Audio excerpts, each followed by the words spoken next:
everybody. Hello. Hello. Welcome to today's colloquium / panel discussion. And before we start, I have a couple of announcements.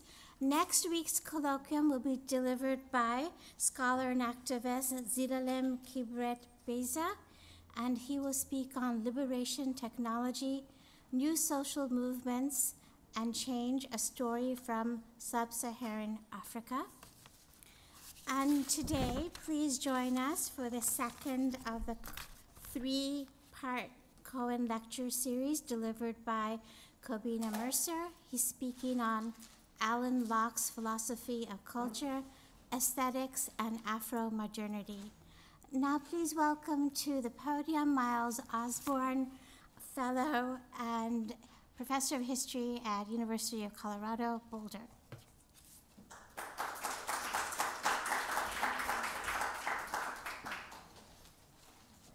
Good afternoon, everybody. Welcome to a very special event. I'm particularly thrilled about this because I have the pleasure to have worked and be colleagues with the two authors of this book that came out in 2016 entitled Obama and Kenya, Contested Histories and the Politics of Belonging. Most importantly, though, I have to start by saying that their presence in this event would not have taken place without the support of the Hutchins Center. This is one of those wonderful episodes where I mentioned almost in passing to Krishna and Abby this idea I had for an event. The following day, we have a date arranged, and 3 months later, here we are, flights booked, hotels arranged, and posters printed. So, Krishna, I see you're the only representative, I think, of the Hutchins staff here, so thank you for the smooth efficiency that you always bring to this process. Our program today is going to run slightly differently than the way we usually do things at noon on Wednesdays. I'm going to begin by introducing our two speakers today. And we're then going to move into a short discussion that I'll moderate by prompting them with some questions before we open things up to the audience. Unfortunately, we were going to have a panel discussant today, but she fell ill at about 9 o'clock this morning. So it will be the three of us, and I've invited Professor Gates to mention any stories about President Obama that come to mind as we are going. President who? So Katherine Luongo is Associate Professor of History at Northeastern University. She holds a PhD from the University of Michigan. Her work looks at the way that legal and political systems in sub-Saharan Africa intersect with beliefs in the supernatural and in witchcraft. In this vein, she published her award-winning Witchcraft and Colonial Rule in Kenya, which is a book that demonstrates this quite enviable ability that she has to mediate between anthropology, sociology, ethnology, and history. It's a lovely piece of work that personally I'm tremendously fond of because, Kate, I think you and I might be the only people who have written historical monographs in the past half century about this region of Kenya. It really is a lovely book. Her latest project, which sounds rather fascinating, draws this research on witchcraft into thinking about forced migration in Africa. It's tentatively titled Witches and Bureaucrats, although I suspect an editor may change that title along the way, who knows. Professor Luongo has held a rather large number of distinguished fellowships at the University of Cambridge, at Princeton University, and at the Library of Congress.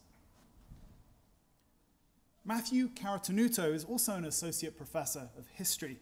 I have to say, as I was practicing this talk, I had you both as assistants and de-tenured you this morning, so I'm glad I'm not doing that today. At St. Lawrence University in upstate New York, he's also the coordinator of the African Studies program there. He holds his PhD in history from Indiana University. Professor Carotenuto is a social historian whose publications have largely focused on Western Kenya, among the Luo in particular, as well as the history of sport in Africa. And again, I've read, I think, just about everything that Matt has written over the years. He's an extraordinarily careful social historian, and what I particularly like about his work is his attention to gender and gender relations that comes through so clearly in all of it. Professor Carotenuto has become a widely read authority on the way that African topics have entered public debate in the United States, writing in publications ranging from the Huffington Post to Salon to the Washington Post to the blog Africa is a Country. He has taken on topics ranging from Trevor Noah and his importance in presenting The Daily Show. I do have the title of that. It is The Daily Show, Trevor Noah, isn't it? To this rather wonderful article on the use of safari imagery in one of Taylor Swift's music videos. Something that he reliably informs me earned him more hate mail than anything else that he's ever written. So, without further ado, everyone, please join me in welcoming our guests today, Matthew Carotenuto and Kate Luongo.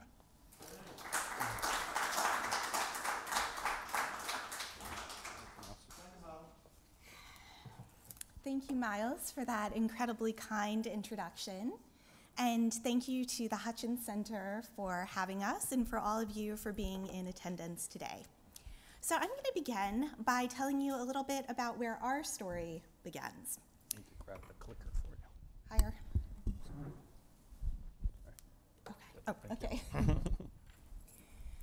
So in 2004, Matt and I were carrying out our dissertation fieldwork in Kenya. And in November of 2004, we found ourselves invited to the US Ambassador's house for a party to watch the American election returns. Matt and I were a bit starstruck as we saw the cream of the Kenyan political opposition gathered around TVs that were scattered about the residence and even into the garden. But what fascinated us most was when Raila Odinga, Kenya's foremost Luo politician, part of an important political dynasty and genealogy, arrived with his entourage. Raila and his entourage were kitted out in head-to-toe in Obama gear, Obama hats, Obama ties, Obama buttons. They glued themselves to one of the TVs, waiting not to hear who had won the presidential election, but who had won the Senate race in Illinois. When Obama's victory was announced, the American ambassador came over to Raila, shook his hand, and said, "Congratulations, your son has won." Matt and I knew that we had a story. So I'm going to hand it over to Matt for part two.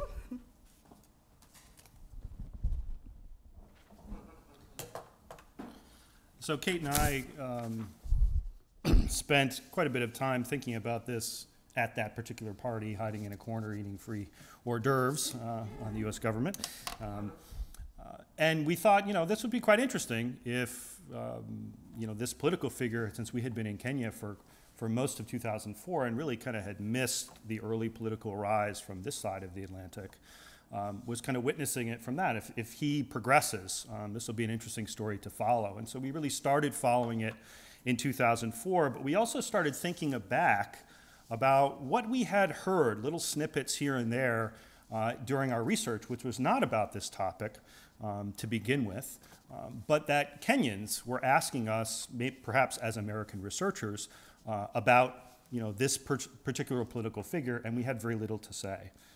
So in going back to the sort of roots of that, I went back to an interview that we had in April of 2004 with a group called the Luo Council of Elders, and one particular representative you see here in the middle in yellow, his name is Walter Gore. And we had a 2-hour-long conversation with him about Kenyan colonial history, asking about the roots of Luo identity politics in the colonial period in the 40s and 50s and his role, and quite tired at the end of that day, and he thankfully invited us to tea at his house. And as we were drinking tea in the aftermath of this discussion, he just looked up and he said, who is this boy from Chicago that I hear is running for parliament? And I kind of looked, we both kind of scratched our head thinking, it's not even an election year in Kenya, let alone, this kind of political figure. He said, the one whose father is from Siaya. And honestly, we had sort of escaped us who that was, but he was really asking about Barack Obama, and that the discussions that we're having in Western Kenya were even predating the sort of discussions that were happening across the United States of this rising political figure in the Democratic Party. So where did this all begin? I mean, how do we take this kind of contemporary event happening in 2004? We're following it through a two-term presidency, but we're historians, particularly of the more distant past, particularly the 20th century and colonial history, and how do we root it in that experience? How do we understand what would become popularly known throughout Kenya, and particularly in Western Kenya, as Obama mania? Just a fervent display of ownership over this figure who has paternal roots in that area of the country and has visited several times, but is a distant sort of political figure in that way. It takes us to the colonial period. So much of those individuals, those local political actors who were asking us about Obama's roots in the region and who is this boy from Chicago, had been members or supporters of a previous organization, as you see here, called the Luo Union, which the Luo Council of Elders is a sort of reborn organization of this colonial organization. Started in the 1930s amongst migrants, particularly, as they spread out from Western Kenya to work in towns and cities across East Africa. They formed ethnic associations, first at the clan level, and then as an umbrella organization, the Lua Union became popular by the 1940s. This was an organization whose explicit goal was to manage and promote Luo identity. Part of their 1945 constitution says they wanted to study and select the Luo customs which are decent and compatible with progress, and to offer a united resistance against any unprogressive modern influences. So they were expressively trying to redefine what it meant to be a member of this language group in the context of the beginning of decolonization in East Africa. So it was an important moment. Other source material that we use throughout this book included not just archival records, but also a very vibrant vernacular press that existed during the colonial era, during the 40s and 50s. You see here a Luo language newspaper called Ramogi, which is distinctively named after the mythical founding ancestor in Kenyan oral traditions and Luo oral traditions. You see here the founder and the chief editor of Kenyan politics, a very well-known political figure named Aching Oneko, who served under detention during Mau Mau with Jomo Kenyatta. And through this Luo language newspaper, you have robust debates going on about what it meant to be Luo, how people should dress, how they should act, how they should carry themselves in an environment where there's a lot of other people on display, a lot of other languages being spoken, a lot of other identity politics going on. And then in 1959, a very small snippet occurs in the back of Ramogi asking for a fundraiser for one Barack Obama Sr., actually asking to raise money to help fund his plane ticket to Hawaii.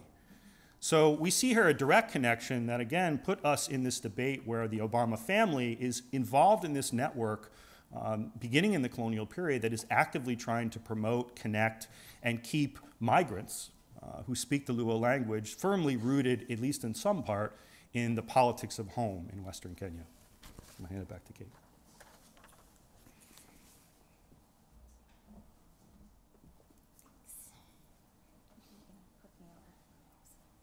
Matt handles the technology.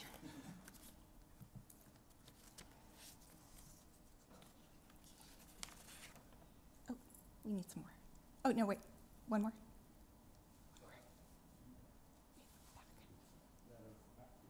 Back.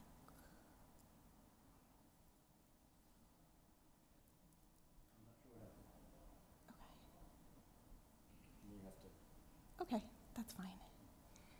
So now we're going to discuss a little bit of what was some of the toughest research of this book.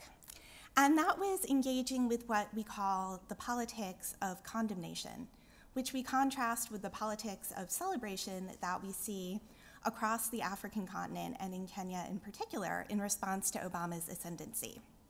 So as Obama's political star continued to rise, and particularly after he was elected president, a spate of far-right literature, books, blogs, podcasts emerged that sought to use Obama's Kenyan heritage as a way to other him and to cast him as un-American. So this literature, for instance, Jerome Corsi's book, The Obama Nation, suggested things like Barack Obama and his fellow Luo tribesmen, using Corsi's words here, were conspiring, both as closeted Muslims, to engineer an Islamic overthrow in Kenya. We also heard a retelling of Mau Mau histories, efforts to locate the Obama family in places, spaces, and times where they didn't belong. This literature, Dinesh D'Souza's writings, Newt Gingrich's writings, took an interesting spin on British colonial propaganda about Mau Mau that had treated Mau Mau as a contagion. This new writing treated Mau Mau not simply as a disease, but an inheritable disease that could be passed from generation to generation. It asserted that Obama had inherited the gene of Mau Mau and anti-colonialism from his father, and that this inherited legacy of anti-colonialism would inflect race relations, the historic special relationship between the UK and the US, and how Obama might privilege the African continent over other areas of the world, rather. So we explored all of this writing in depth, and I'll spare you the particulars of those texts. But something that we found really engaging and interesting was how Kenyans responded to the retellings of their history. So I'm going to read you a bit from our book that deals with that. For their part, Kenyans at home and in the diaspora have evidenced little patience with far-right narratives of their history or with the politics of such revisionist interpretations of Kenya's past. In fact, when Jerome Corsi descended upon Nairobi in October of 2008 to launch the Abomination book tour, he was quickly arrested and subsequently deported for attempting to publicize his book without a work permit. Articulating the sentiment underpinning the wananchi, the ordinary Kenyans, broad support for the deportation, one Kenyan commentator explained, "If you must insult Black people, do not try to do it in the Black people's own homestead." More lightly, but still pointedly, shortly after a spring 2010 Tea Party rally at the Capitol, during which protesters challenging Obama's American belonging carried signs emblazoned with slogans like, "Somewhere in Kenya, a village is missing its idiot," or "Go back to Kenya," the Kenyan embassy threw its own Tea Party, hosted by then Deputy Prime Minister Uhuru Kenyatta, with the dual purpose of promoting the country's status as the world's largest tea exporter and giving Washingtonians an opportunity to experience a proper Kenyan Tea Party on Capitol Hill. Right.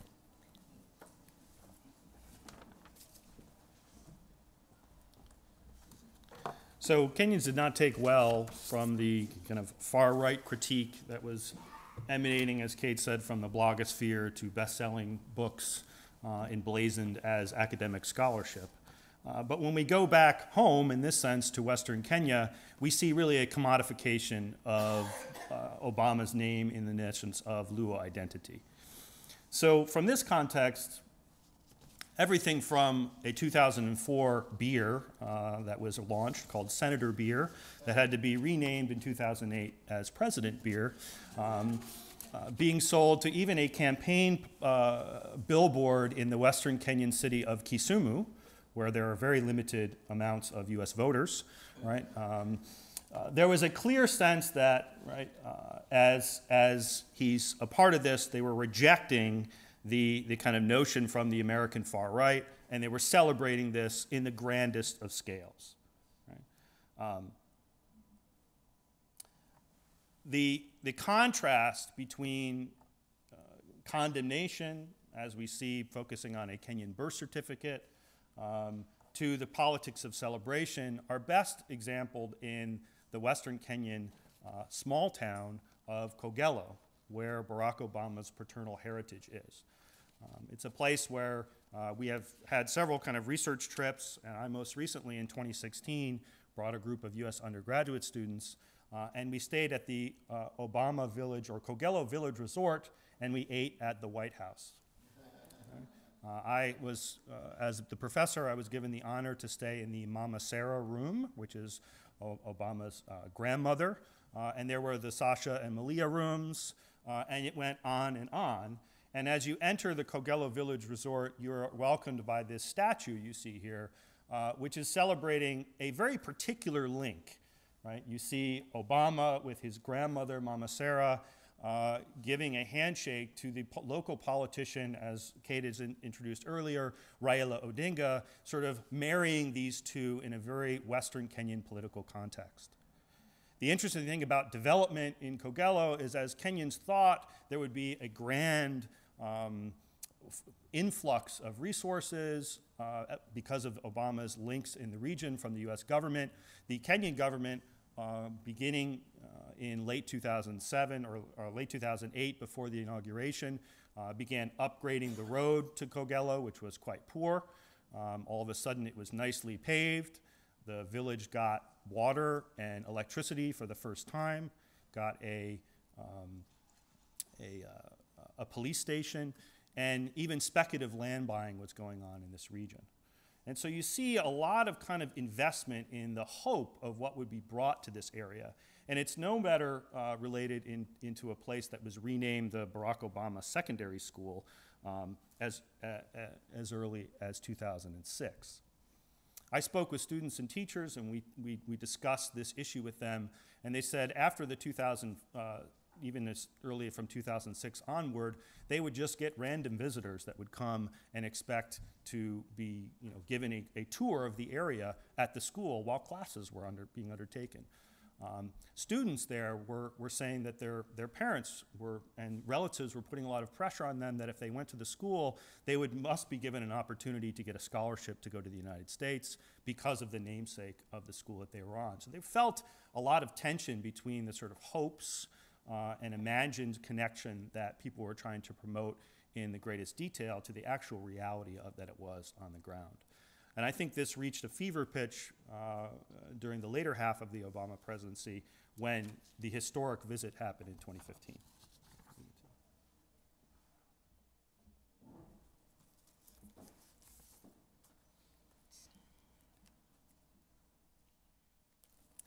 So we conclude our book by looking, as Matt has just suggested, at Obama's historic 2015 visit to Kenya.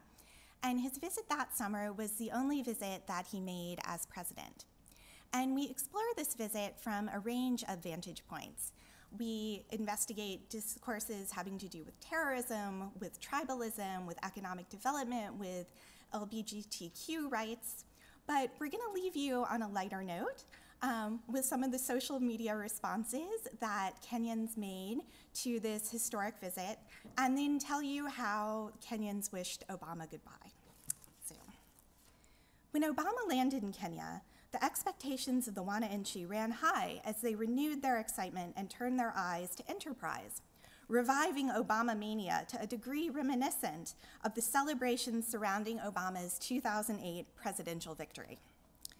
Local markets throughout the country were again awash in Obama paraphernalia. CNN reported, the Obama craze has spared no sector, from mobile phone ringtones offering extracts of his speeches, to bespoke billboards highlighting products of all kinds in light of the president's arrival. Many Luo sported Obama t-shirts and hats emblazoned with the simple Doluo phrase, Abiro Dala, or I have come home. For its part, the Nairobi County government threw tremendous resources into beautifying Nairobi for the state visit, going so far as to plant grass a few days before the president's arrival, and then replace it with turf, which was widely reputed to have been taken up and returned to the vendor at the visit's conclusion. After Nairobi County Governor Evans Kidero made an impassioned Twitter plea for Nairobians to stick to the sidewalks and spare the grass, the Wananchi, true to form, tweeted back, Obama atapiwe, goggles saw green while on Mombasa Road, hashtag Kidero grass. Obama should get green goggles while on Mombasa Road, Kidero grass. And Kidero grass, kwani Obama atakuja na ngombe? Why, is Obama gonna come with a cow? Kidero grass.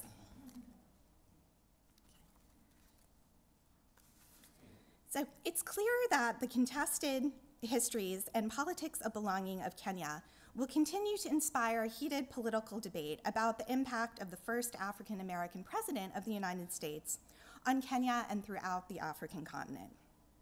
The Wananchi wished Obama as he departed Kenya, "Kwaheri POTUS, we Kenyans are proud of you. Tutembelea tena karibu," that is, goodbye POTUS, we Kenyans are proud of you. You should visit us again. You're welcome.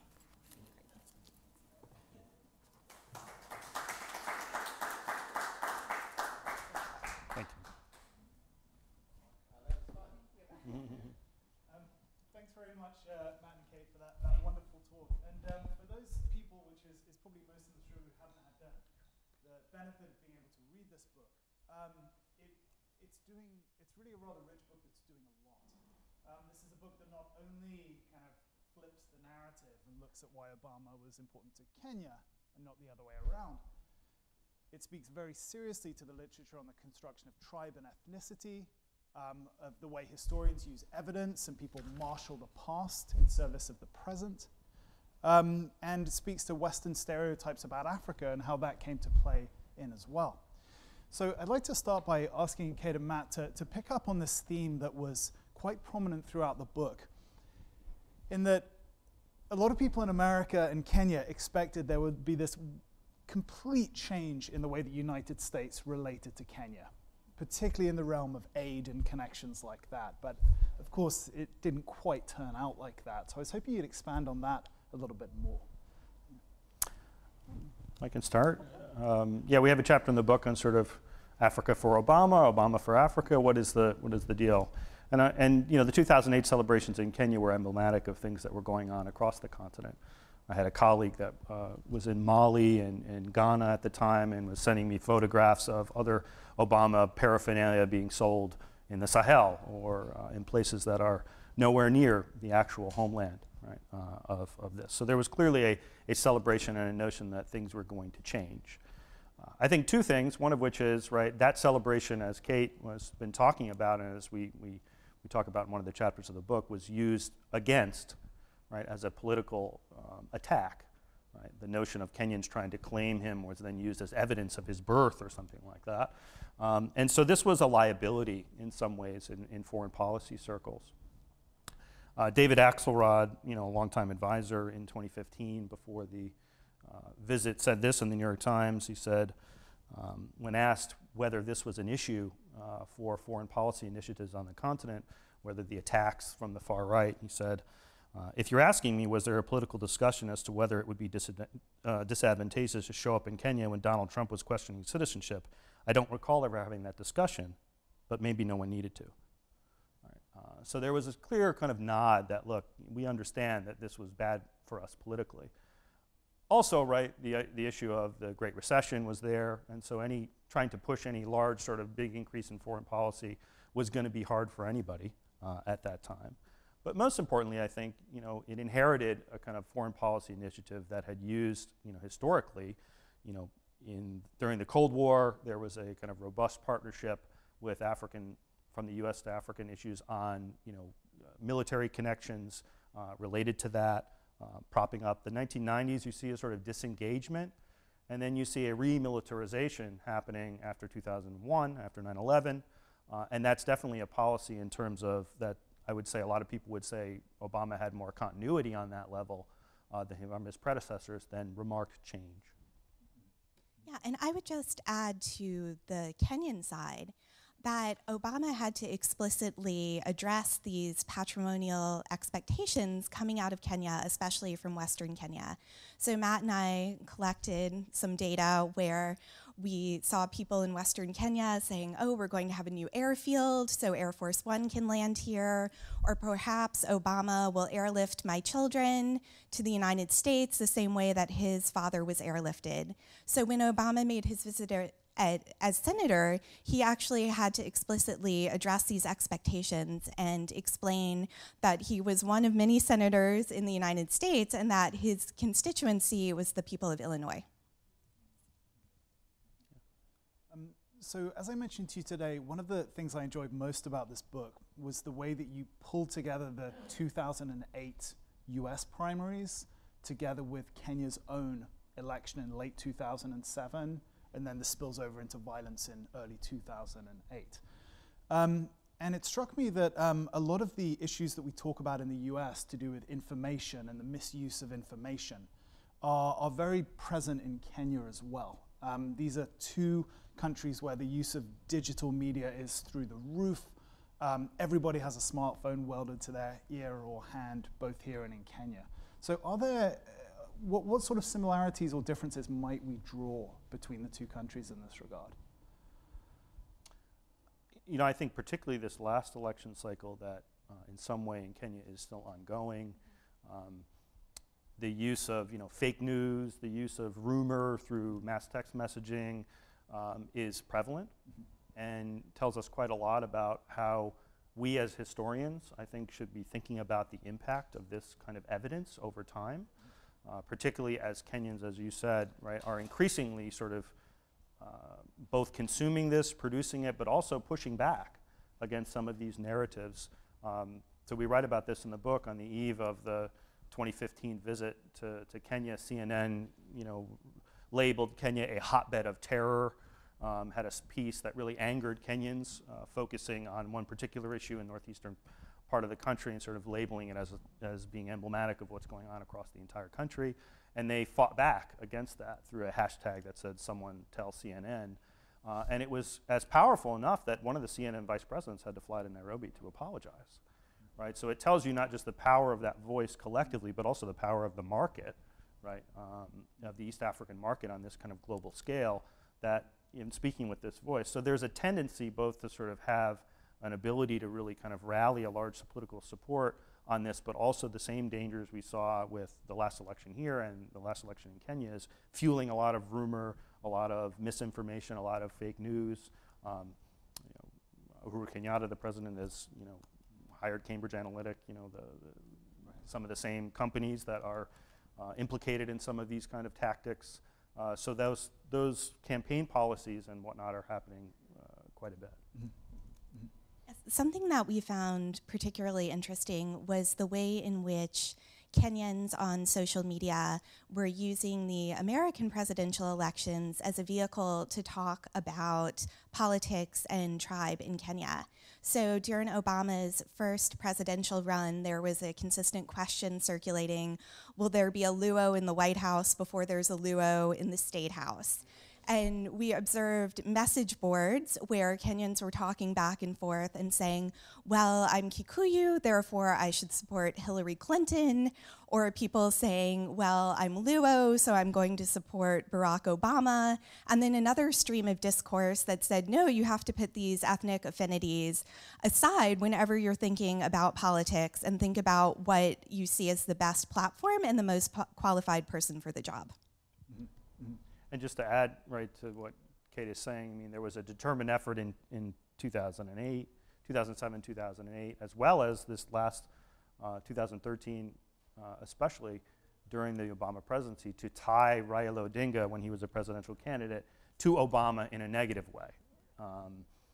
In that sense, sort of saying that he's a tool of the West, and we don't want these foreign nations to be meddling in our elections, and most importantly, the Assistant Secretary of State of African Affairs at the time, Johnny Carson, in 2013 election cycle in Kenya, made a very offhanded remark at a press conference that was used, that was talking about the current opponents to Raila Odinga, Uhuru Kenyatta and William Ruto, who at that point were brought up on charges by the International Criminal Court for their role in the 2007-2008 election violence. And he just said, weighing in on the 2013 Kenyan elections, that choices have consequences. And the implication that Kenyan political opponents to Raila Odinga use is that, oh, well, the U.S. is very pro-Odinga, they're very anti, the ICC is a neo-colonial court, this is a clear evidence of this, and so they're using these discussions that are going on and comments that are going on globally in this environment. I think it's very much fueled by the proliferation of social media. So one of the things that we've also seen in Kenya recently, this year, or rather last year, was the nullification of the presidential election by the Supreme Court, in a decision that I think astonished quite a lot of people. When the election was then rerun, Raila Odinga and his supporters boycotted the election. So how does your story here, and perhaps I'm asking you to reach a bit deeper into history here, how does the story that you're telling, or does it, help us to understand what's going on right at the moment in Kenya with its electoral cycles? Go ahead. Yeah, to speak really kind of generally, and I'll let Matt pick up from here, a key aspect of our book is exploring the idea that the Luo have been in the political wilderness since independence. And in this most recent electoral situation, we see the Luo trying to carve out an alternate space for themselves, which I think contrasts to this notion of being forced out of the center of the political sphere. And I think both senses, right? So when we're sitting in a ambassador's residence in 2004 and we're witnessing this kind of initial political display of connection between Western Kenyan politicians and Obama, as historians, I have to think from history, right? I have to think, where is this rooted in the past? And if you look at a current election crisis, I mean, you can think about the legal precedent of a Supreme Court nullification, but first and foremost, I think we have to think the two candidates, Uhuru Kenyatta and Raila Odinga, are the sons of the first president and vice president of the country. And that the political debates that they're having today are rooted in some of the politics of the 1960s and 50s.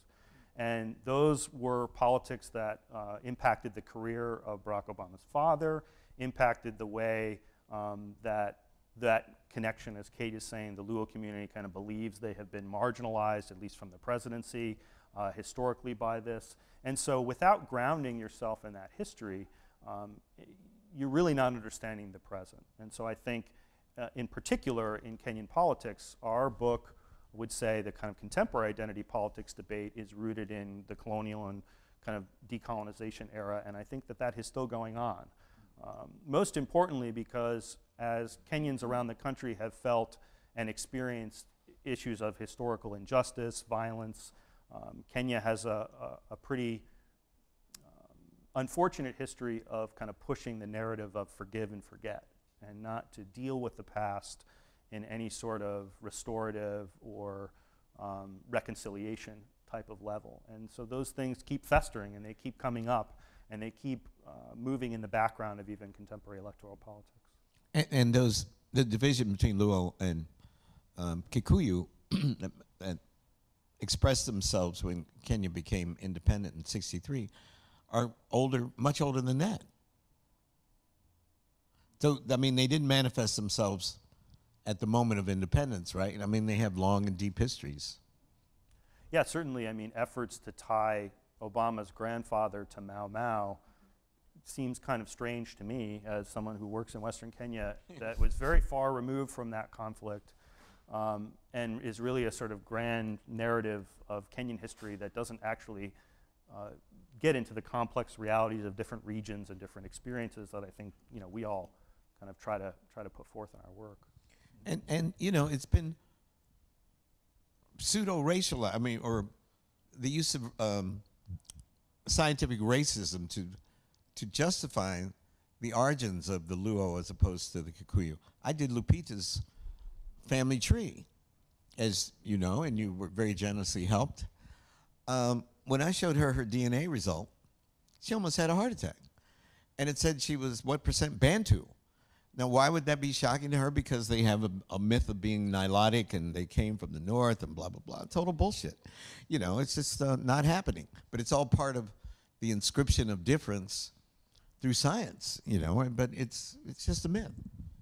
That might be a good moment to ask about these sort of deeper roots of ethnicity and tribe. Is there a story then that goes back before the 1940s and 50s that is significant here that we should discuss?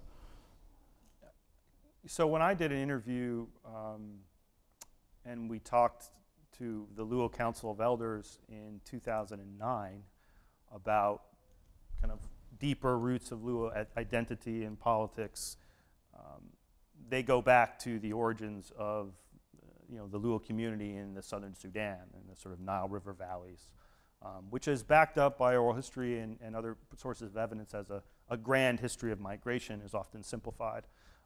as something that happened relatively quickly, but often happened over hundreds of years, and tries to link up ways of that community being still connected today. So there is a number of different related languages.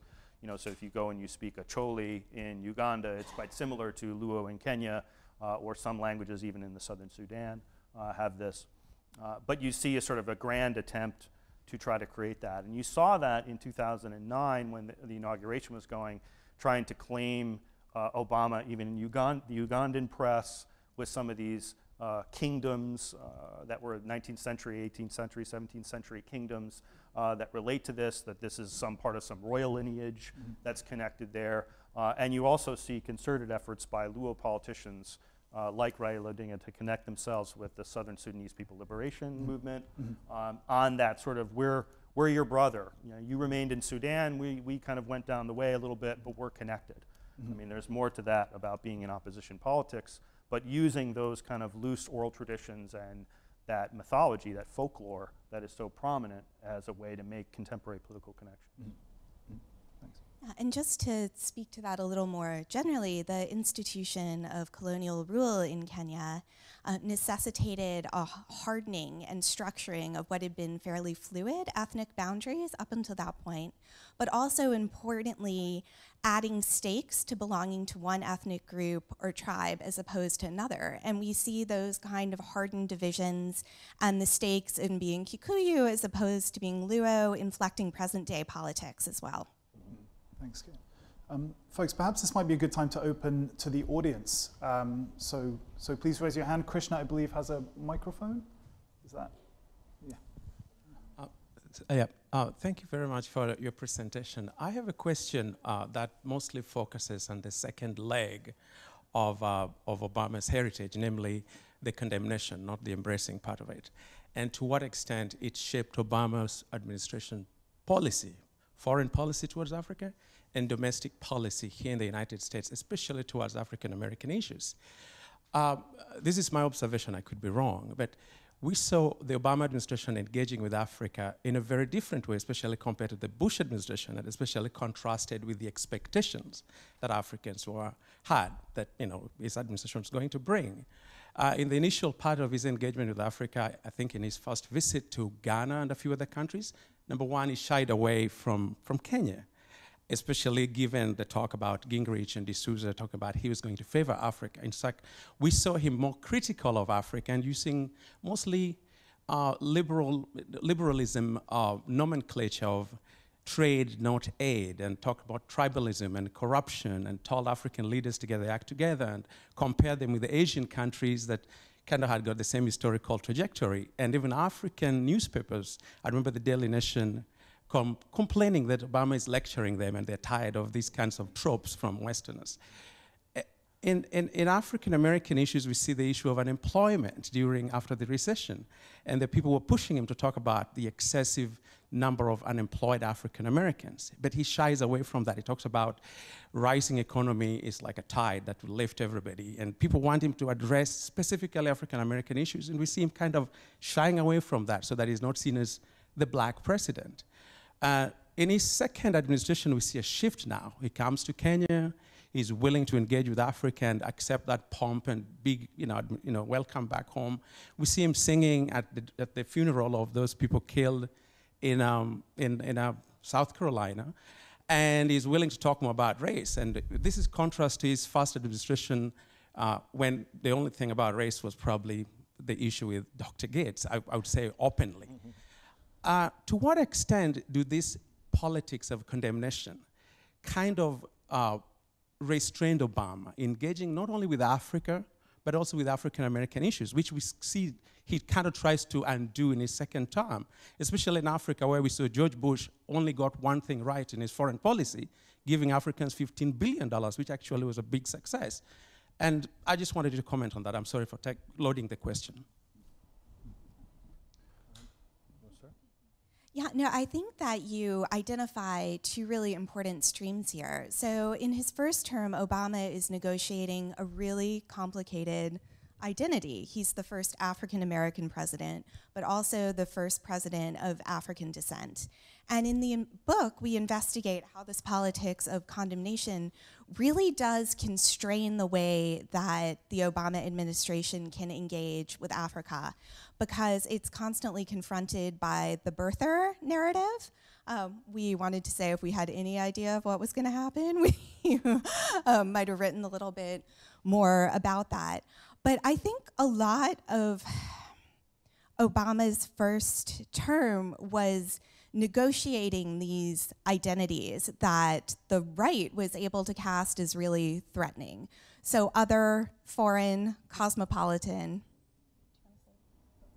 Yeah.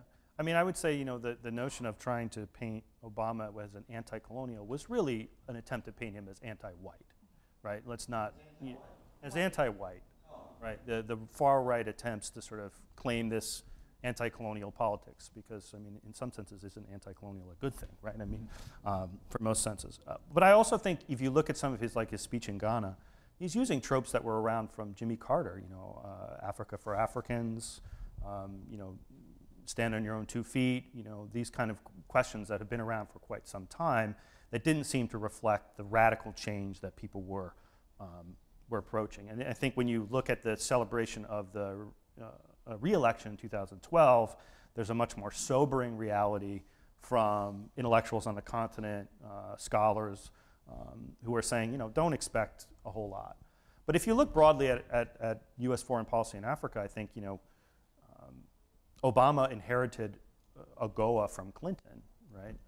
He inherited the investment in HIV/AIDS stuff from Bush. And so it's hard, it may be premature to see the impact fully of the Obama presidency here. And I also, you know, we unfortunately did not have the pleasure of interviewing him and asking him about this. But I would hope his book that he's working on that comes out will have something that will help shed light on these issues that you bring, these important issues.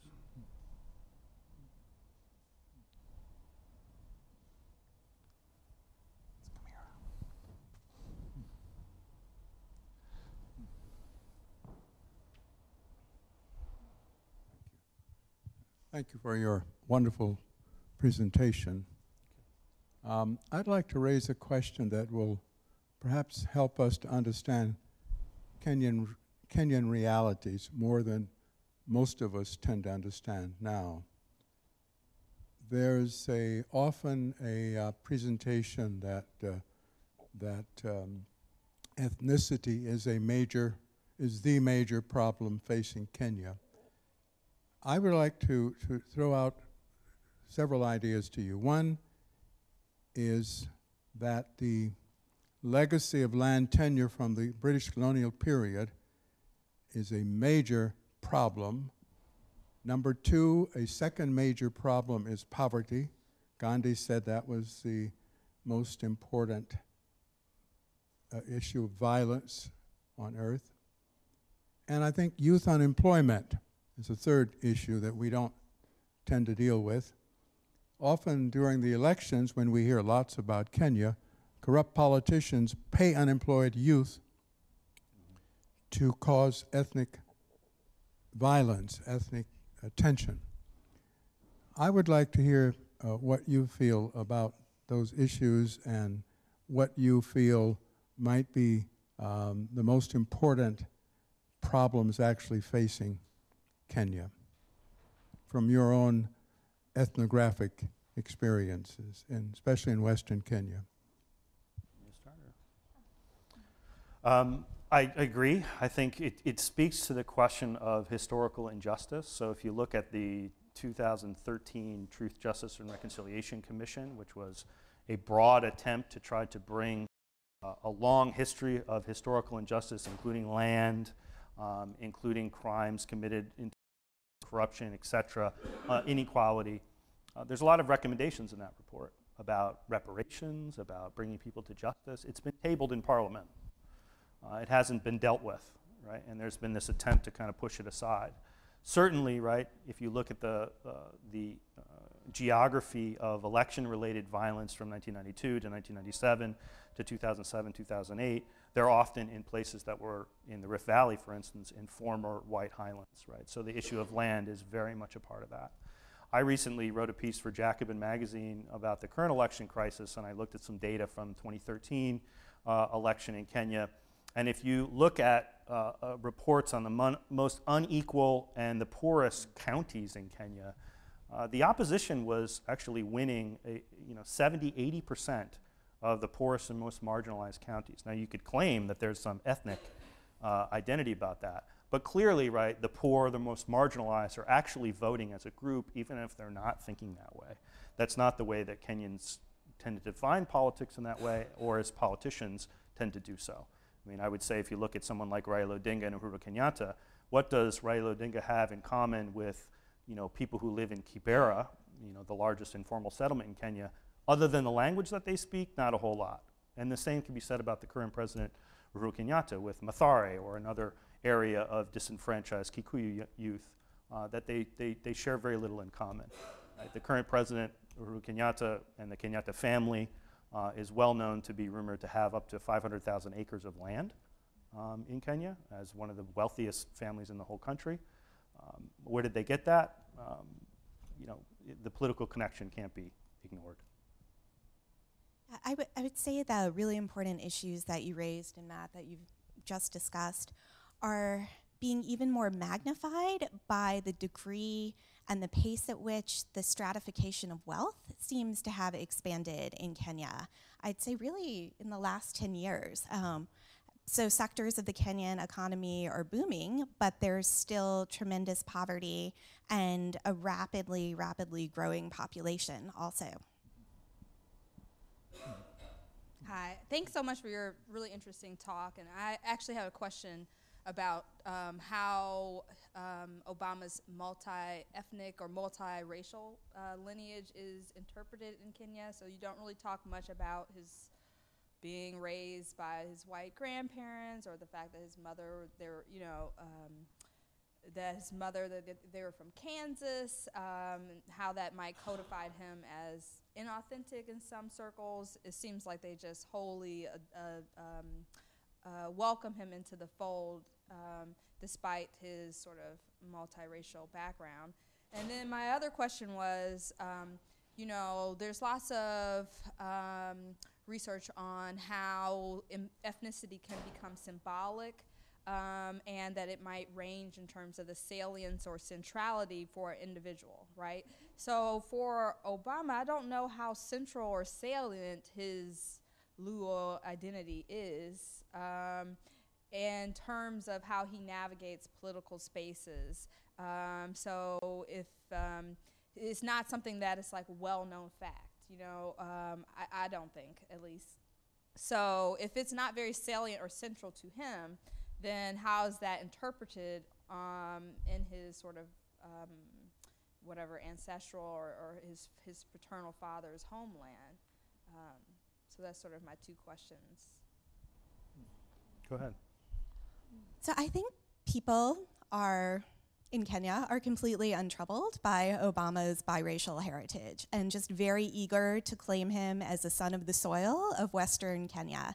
And something that we examine in the book is the way in which Luo-ness, as we know it today, was constituted in diaspora. So it's not a big kind of mental leap for Western Kenyans to reach into the diaspora and recognize someone who was not born and raised in Luo land as one of their own. And we also examine how patrimonial politics influence that view as well. And I think you raise a really good point about how Obama saw himself, but I think he and his advisors were extremely cognizant about how he was being read by others.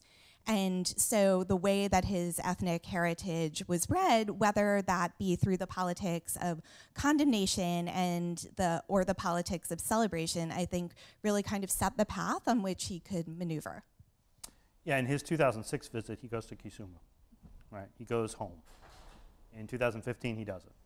Right? I mean, that was a conscious choice made to not try to stay in the capital city, don't try to associate with one region.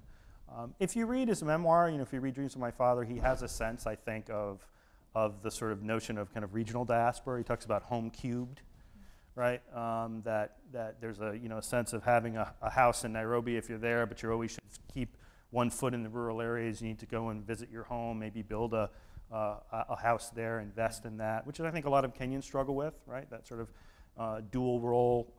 I also think there's some attempt to try to sanitize the history of the Obama family too, right? So Kenyans also don't talk very critically about his father, and his father abandoned him, right? His father struggled with alcohol, like why did he die? Lots of these kinds of questions get sort of put in this grand narrative. And I remember we went to the Kisumu Museum, which is part of the National Museums of Kenya. They have a Luo homestead there. I talked to some of the museum staff. We talked to some of the museum staff about what was it like post-2008, and people were coming and asking questions. And someone in the staff said to me, confidentially,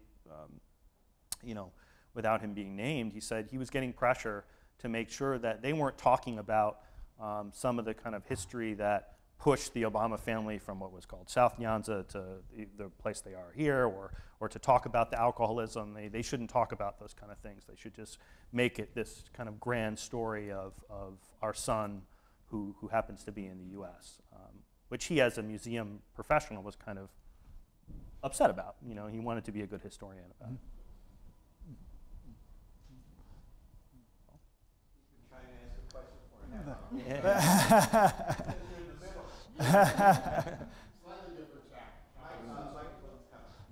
Since most of the Kenyan narrative concerns the elections for president, both past and sort of going forward, and there was that remarkable decision by the court.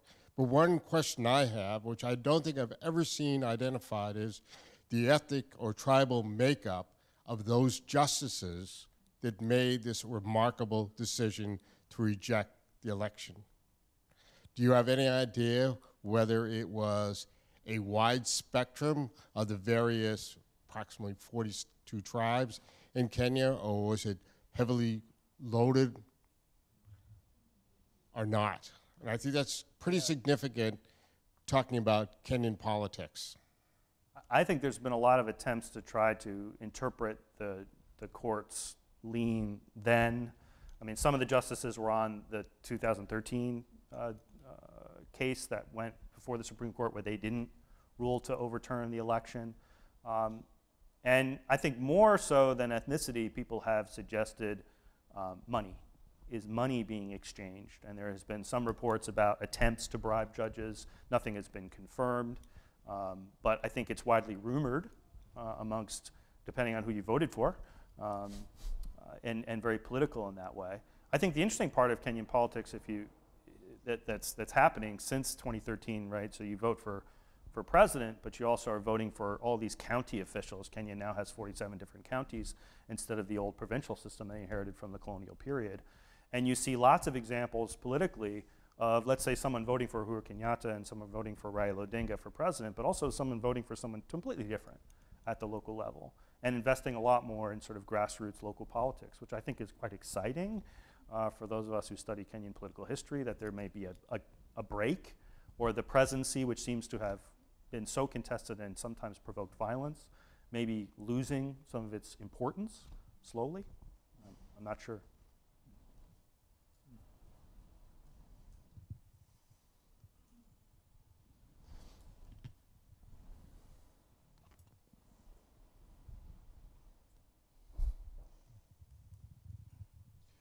Thank you very much for that very interesting discussion, and I look forward to reading your book, which I will order from Amazon as soon as I get home. But I was struck by a couple of things. First of all, you mentioned sort of in passing, talking about the Luo newspaper and the article on the fundraiser for Barack Obama Sr., which sort of surprised me because I'd be interested in knowing how that money was used, because at the time I was a member of the executive committee on the American Committee on Africa, which was in charge of administering the Kennedy airlift and things that followed from that. So that I don't think that there would have been any financial obligation in terms of the flight to Hawaii for Barack Obama Sr. Now, this discussion of the influence of Barack Obama on Kenya and politics, I have for a long time been interested in just the opposite. That is, the sort of Luo influence here in the United States back in the 50s and 60s, started by probably the most popular African of the time in the United States, who was Tom Mboya, who was later assassinated. And I remember very well his visit here to Boston, because the American Committee on Africa was in charge of that. I was in Boston, so I was sort of the guy who had the distinction of escorting him around, and he was extremely popular. The other influence was the influence on the Student Nonviolent Coordinating Committee, SNCC, who many of their members looked at Kenya at the time as sort of an example of radical opposition. The Mau Mau, and they sort of conflated the Mau Mau with their sort of favorite person to sort of scare white Southerners with, Odinga. And in fact, they had this great song, and I don't remember the words, but they keep repeating the verse that, unless something was done, we're gonna go and get Odinga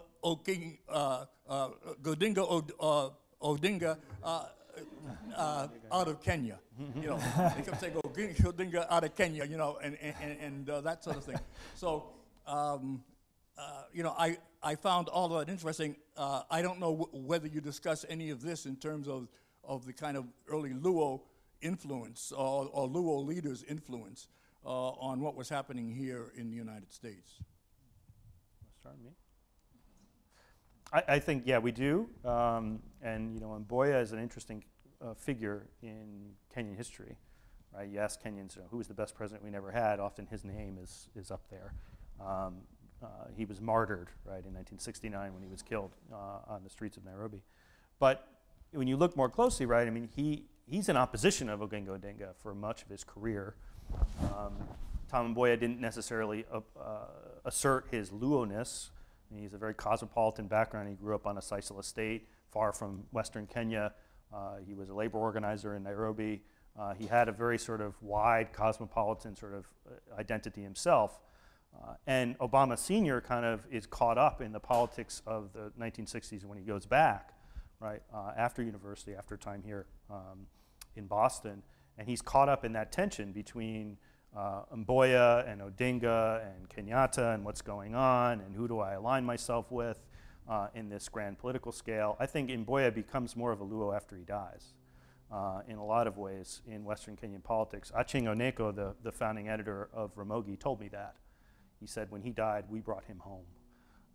We made him a Luo by his funeral procession to Western Kenya and his burial in South Nyanza. That was an attempt to sort of really claim him. So the politics of the 1960s are very important, both here, but also there. In terms of what the money was raised for, it's not 100% clear to me, and Sally Jacobs, the reporter of the Boston Globe that wrote a book about Obama Sr., a biography, I mean, her research claims that he was not part of the airlift. He was part of the same time period of coming, but he wasn't directly supported by the same funds, and so he may have had partial scholarship money, and the fundraising involved in something like Ramogi or the Lua Union was a common thing to do. The organization itself started as a burial cooperative to raise the money for people who died in places like Mombasa or Kampala to send their bodies back home. And so to have a fundraiser, or later what we call a Harambee or something like that, would have been a common experience. And even if it raised just a little bit of money, it would have been a symbolic show of support. Odinga Oginga Odinga was a song sung by Miriam Makeba and the Freedom Singers. But not just that. Edgar Everett's children were raised with names from Kenya. My question, though, has nothing to do with that. I would be interested to know what you think the difference is between the immigrant roots of Obama and white American immigrants who've been involved in politics, and how it was used, these differences in politics here.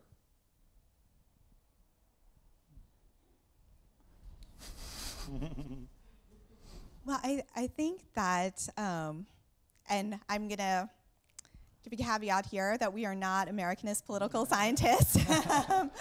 But yeah, I think that in the American context, that politicians that did not have a white Anglo-Saxon Protestant background have had to speak to their ethnic heritage, which is typically related to a recent immigrant past.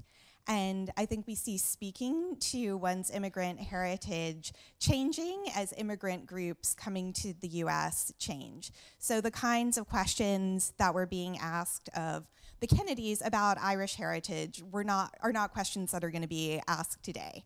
But they're the same kind of questions that might be asked about a recent Central American kind of heritage. So I think it's all a process of situating yourself within this kind of imaginary of what America is and who an American is. And certainly there were some debates, early on in the African American community. Is he really African American? He's not linked to the same migratory history with the Atlantic world in that way. Is it sort of a new diaspora? So there were some debates about that. In terms of and linked in the same way as who? In terms of people who are descendants of West African slaves, right? That came up very early on, but it seemed to go away. Oh, you mean that African Americans weren't related to East Africans? I'm just following. Yeah, correct. Yeah. And that particularly the more recent migratory past of somebody like Obama's father, who came, in the 60s, right, in the 50s, is not part of the traditional heritage, right, in that way. So there was some of that. But I also think, part of this is about glossing over, right, the specific histories of a particular individual or even a particular place, right? So we go back to Jerome Corsi's book, and we've been talking about, Oginga Odinga. It doesn't really matter to a lot of the people that about the intricacies or whether the Luo community was involved in Mau Mau, because it happened in Kenya, so it must have happened to everybody. Actually, his book, right, which has Jerome Corsi, PhD, emblazoned on it, has footnotes. It was a New York Times bestseller. He actually has a piece in there that calls Oginga Odinga Oginga Oginga, and makes an argument that he took the double name, which is not his name, for a particular reason. A whole paragraph on there. In terms of how that got through, I guess there was no fact checking. But this sense of just trying to grab for straws of any sort of historical narrative to throw it out there as a sort of sense of either celebration or condemnation, I think is some of the things that we try to grapple with. But how do you deal with that as a source in history? We can throw it out in the wastebasket and saying it's just fake news, but it made an impact. But there are also two ways to think about linkages between Africans and African Americans. One is you say, well, you might, unfortunate metaphor, but from the bottom up, like where did the slaves come from? And virtually no African Americans, virtually none of the African American ancestors who were enslaved and came to North America came from East Africa. The exceptions, of course, are Mozambique and Madagascar, but it's a tiny group of people. And maybe if you look at the transatlantic slave trade database, maybe 100 or so. I can't remember what it is, but you can look it up from what is now modern-day Kenya. But there's another history, which is at the level of, the example I use with my students is, what did a peasant in Germany and a peasant in in France have in common in the Middle Ages? You know, nothing. But what did the priests have in common? Everything, right? Because they were Roman Catholic, they had the same written language, you know, Latin. So that's the same with Pan-African intellectuals. Pan-African intellectuals forever have been reading and revising each other's books, going back literally to the 18th century, to the first 5 black people who wrote slave narratives, and they all repeat the same image of the trope of the talking book. But anyway, this is, I don't want to get sidetracked. So Kenyatta was a hero, as you all know, to, you know, the nascent Pan-African movement when all these African countries were trying to decolonize. And all these guys knew each other. Like Kenyatta knew Joe Appiah, Anthony Appiah's father. You know, they were all in London and Oxford and blah, blah, blah, and they were going to the same third world conferences, et cetera, et cetera. So that's one linkage when the connection between America and Kenya would have happened at the level of the elite. The other one is a curious set of circumstances that are quite bizarre. Odinga published Not Yet Uhuru in 1967, I believe. Bobby Kennedy is killed in 68 after Martin was killed.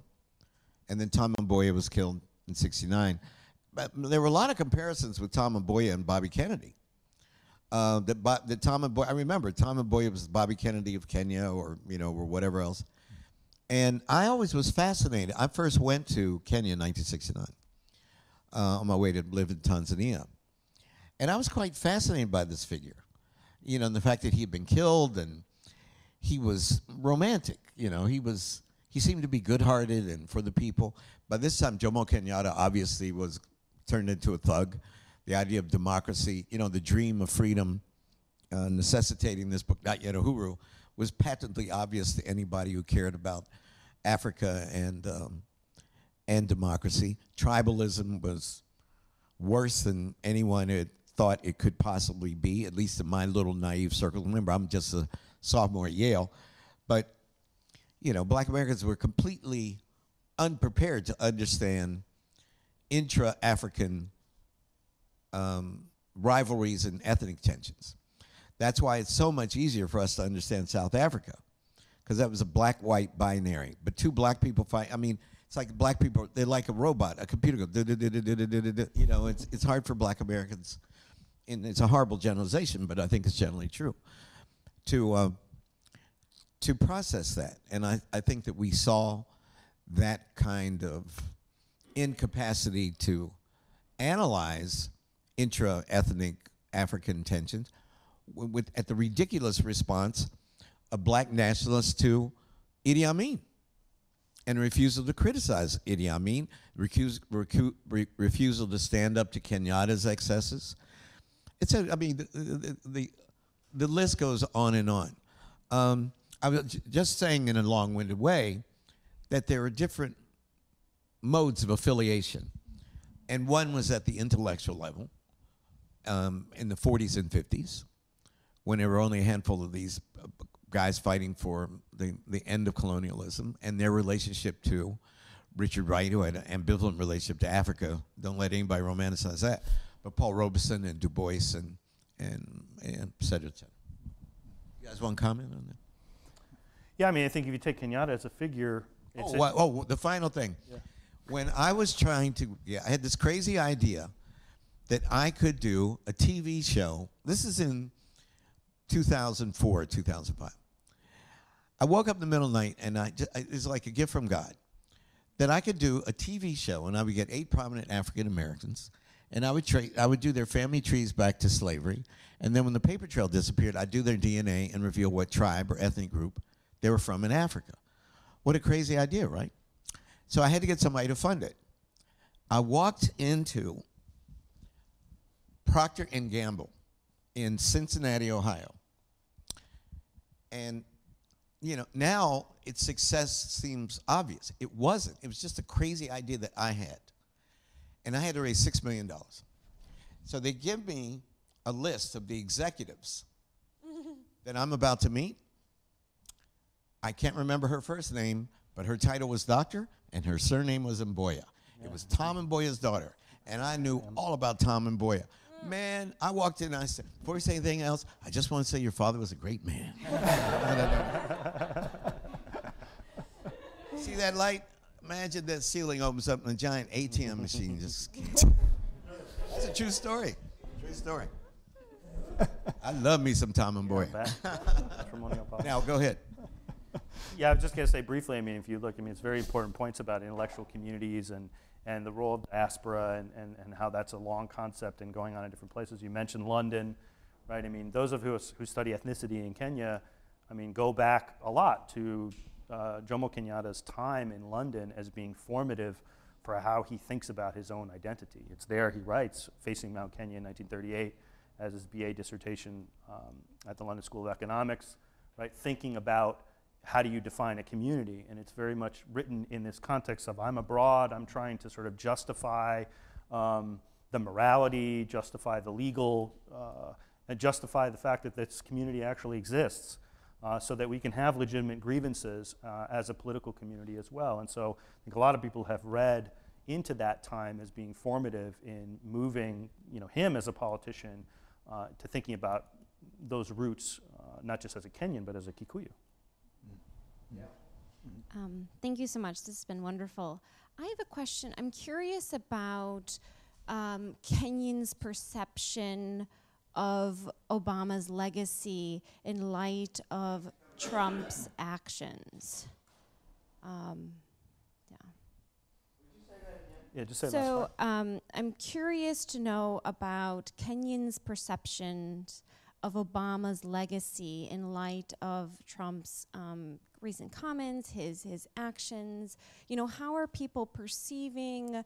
There was a celebration surrounding Obama. Has that changed in light of what's come after him? How is he being remembered?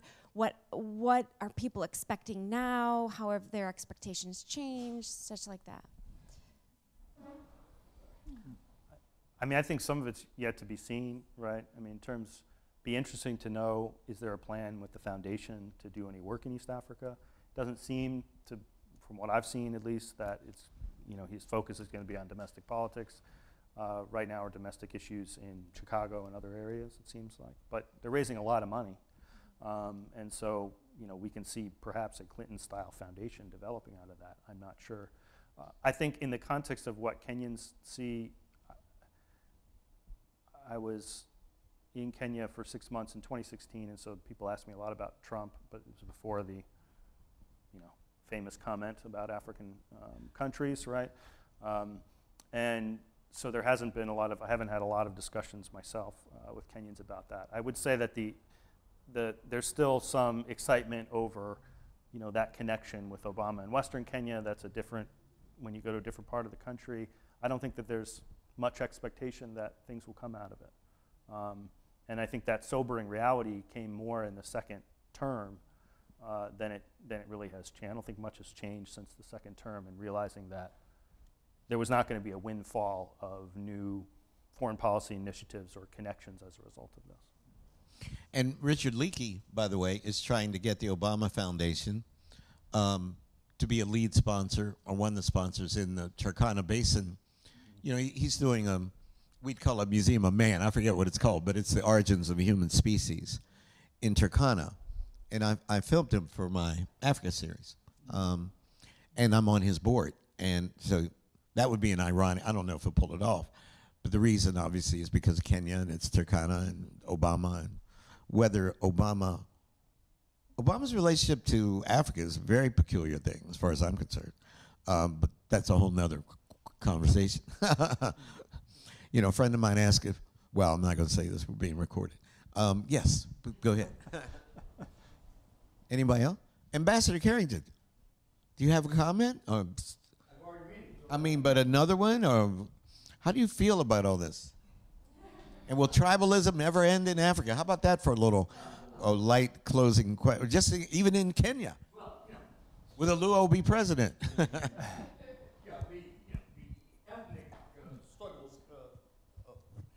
The ethnic struggles continue, mainly, I think, because ethnicity in Africa, unlike ethnicity here, is really geographic.